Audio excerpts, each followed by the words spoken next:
La famille, bonjour à tous, j'espère que vous allez bien et que vous avez passé une bonne journée. Aujourd'hui, petite vidéo actualité Real Madrid. Et malheureusement, aujourd'hui, les nouvelles sont mauvaises, les gars. Vous avez dû l'entendre, rechute pour Thibaut Courtois. Je vous lis l'article qui donne beaucoup plus de détails sur ce qu'il a eu.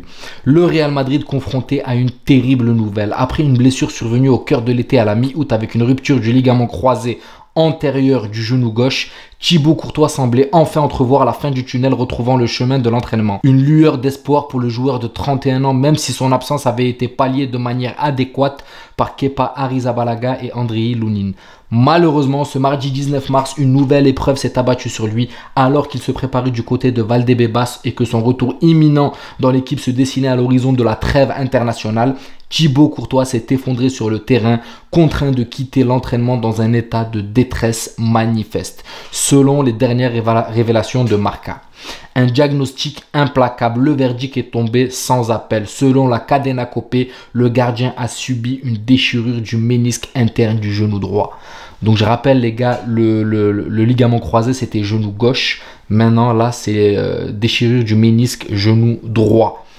Donc voilà, ça fait beaucoup pour Thibaut Courtois et je pense que moralement ça doit l'affecter un petit peu quand même. Après, je vais pas vous mentir, je vais vous donner mon avis, vous avez le droit d'être d'accord, pas d'accord. Il y en a qui vont me dire ouais non, t'abuses, t'es dans l'extrême, mais pour moi c'est clairement un mal pour un bien et je vais me justifier. Calmez-vous, commencez pas à vous enflammer, je vais me justifier, je vais vous expliquer pourquoi. Donc déjà, c'est un mal pour un bien pour Thibaut Courtois. Pourquoi? Car vaut mieux que ça lui arrive, d'accord, à l'entraînement, que ça lui arrive en plein reprise parce que là il était apte à reprendre pour la Ligue des Champions et tout. Donc imaginez, tu viens de revenir, tu rentres dans une grande compétition et on va revenir après pourquoi, je vais vous expliquer pourquoi. Tu reviens dans une grande compétition et bam, ça t'arrive aux yeux des supporters et tout. Moralement, je pense que ça n'a pas le même impact, même si là il doit être impacté moralement, mais je pense pas que c'est le même impact quand ça t'arrive à l'entraînement, que voilà, c'est un peu discret, pas au vu de tout le monde. Voilà, tu vas être pris en charge, tu as juste à faire ton petit communiqué pour te donner de la force et prévenir un peu tes fans, les supporters de la situation. Et puis voilà, et ensuite voilà, 6 à 7 semaines de soins pour qu'ensuite il puisse revenir. Donc je pense pour moi la saison est morte. Ça sera pour la saison prochaine, pareil pour l'Euro. Je pense qu'il ne sera pas disponible pour l'Euro. C'est clairement limite. Donc voilà, pour moi c'est le premier point. Pourquoi c'est un mal pour un bien, même si ce n'est pas le seul et je vais vous expliquer pourquoi. Déjà que ça ne soit pas fait sur les terrains. Maintenant, la deuxième chose, pourquoi c'est un mal pour un bien. Attention, hein, je ne dis pas que je suis content que Thibaut Courtois se soit blessé. Ne déformez pas mes propos. Je lui souhaite prompt rétablissement et j'espère qu'il reviendra en forme. Pourquoi c'est un mal pour un bien? Parce que vous connaissez Carlo Ancelotti, les gars. Vous connaissez Carlo Ancelotti. J'ai même pas besoin d'aller plus loin, même si je vais y aller. Mais normalement, vous m'avez déjà compris là où je vais en arriver. Carlo Ancelotti n'est pas quelqu'un qui aime bousculer la hiérarchie. On est d'accord. Ça veut dire là, c'est Lunin, merci de tes services. Tu vas sur le banc et Courtois, tu prends le relais. Sauf que, est-ce que vous trouvez que c'est le moment de freiner la dynamique de Andriy Lunin? Pour moi, non. Sauf que on connaît Carleto, les gars. Il est conservateur. Courtois reviendra pour jouer les matchs restants et Andriy Lunin prendra le banc. Sauf que pour moi, je suis désolé, c'est pas le moment de freiner la dynamique d'Andriy Lunin. Il est bon, il nous a épatés, il fait, j'ai envie de dire, beaucoup plus que ce qu'on attendait de lui. Parce que Kepa, il l'a mis à la porte, il a renvoyé, merci, au revoir à Chelsea. Et là, il est en train de clairement assurer le dernier rempart. Il est en train de nous faire du Courtois, clairement. Mais là, je vous dis, Ancelotti, il n'aurait pas hésité. Il aurait mis directement Courtois titulaire. Peut-être que Courtois revient et retrouve son prime direct, même si j'en doute, parce que voilà, tu reviens, tu te remets dans la compétition, c'est compliqué, les ligaments croisés. Tu reviens pas comme ça et tu es direct à ton prime. Il faut un petit temps d'adaptation et on est d'accord, vous n'allez pas nous l'enlever, les gars. Ça, c'est clair et net que tu reviens pas et directement tu es au summum. Pour moi, même si Courtois revient, il va falloir quelques matchs pour se remettre dans la pression, le public, tout ça. Voilà, il y a plein de facteurs à remettre en compte. Alors qu'Andriy Lunin est dans cette dynamique. Et Carlo Ancelotti, lui, est un briseur de dynamique. Avec la pression, le stress, il se dit Manchester City, non, on va assurer la chose. On doit mettre Courtois dans les cages pour avoir plus de... Mais peut-être que tu vas juste flinguer la chose. Parce que Courtois, pour moi, Voilà, pas directement dans un match contre City. Pour moi, il faut commencer 2, 3, 4 matchs de Liga avant de le poser sur un match comme Manchester City. Après, vous allez me dire, ouais, mais non, t'abuses, Courtois, c'est le grand Courtois, machin. Il a déjà fait des trucs. Oui, mais les gars, Courtois s'est fait les ligaments croisés. Et tu reviens pas des ligaments croisés comme ça. Vous êtes d'accord avec moi? Voilà, donc c'est mon point de vue. C'est un mal pour un bien.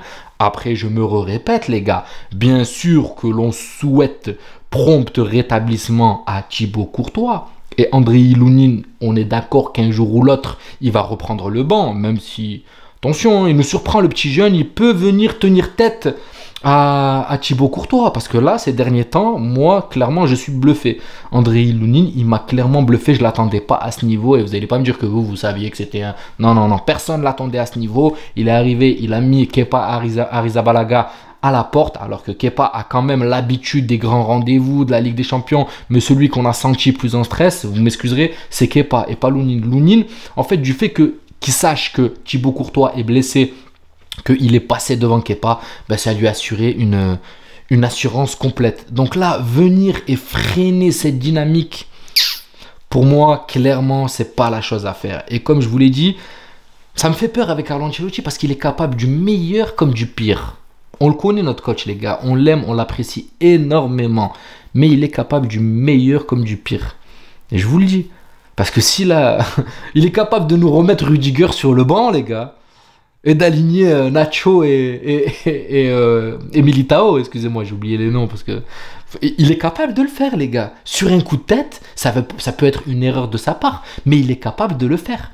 L'année dernière contre City, au match aller, Rudiger nous fait une prestation implacable. Vous vous souvenez? Et pourtant, au match retour, il était où, Rudiger? Il n'était pas là.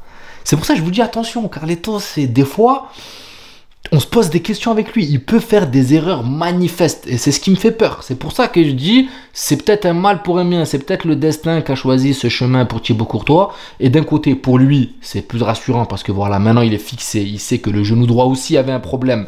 Donc là, il a soigné le genou gauche. Maintenant, on soigne le genou droit. Apparemment, c'est beaucoup moins. Je crois que c'est une blessure qu'a eu Vinicius aussi. Rupture des ligaments du ménisque. Donc, 6 à 7 semaines. Voilà, c'est ce qu'a eu Vinicius à mi-saison, je pense. 6 à 7 semaines. Et ensuite, il revient en forme et on est reparti au galop. C'est sûr que Lunin va prendre le banc. Je suis d'accord, les gars. Lunin va prendre le banc. Mais moi, en fait, ce qui m'inquiétait, c'était de freiner cette dynamique. Quand un gardien est en confiance, là, parce que là, il est en pleine confiance totale. Ça veut dire là, tu le mets sur le banc. Quel message tu lui envoies? Merci. T'as été très sympa, frérot, mais là, maintenant, c'est bon, next. Alors que, quand même, tu vois, tu pourrais quand même lui laisser finir la saison et dire à Courtois, tu reviendras la saison prochaine, ou assurer juste des petits matchs de reprise pour Courtois, de temps en temps, un petit match de Liga par-ci, parce que voilà, il est encore en convalescence, il faut revenir doucement. Mais là, quel message tu lui envoies si tu le mets direct sur le banc? Chose, pardon, qui n'est pas arrivée, fort heureusement. Maintenant, fin de la vidéo, j'espère qu'elle vous plaira. On souhaite à Thibaut Courtois prompt rétablissement. Andriy Lunin, on ne déconnecte pas, on reste concentré. Les échéances qui arrivent vont être majeures. Donc voilà la famille, j'espère que cette vidéo vous plaira. N'hésitez pas à vous abonner, à liker, ça donnera beaucoup de force à la chaîne. Et je vous dis à la prochaine vidéo et prenez soin de vous. Ciao la famille.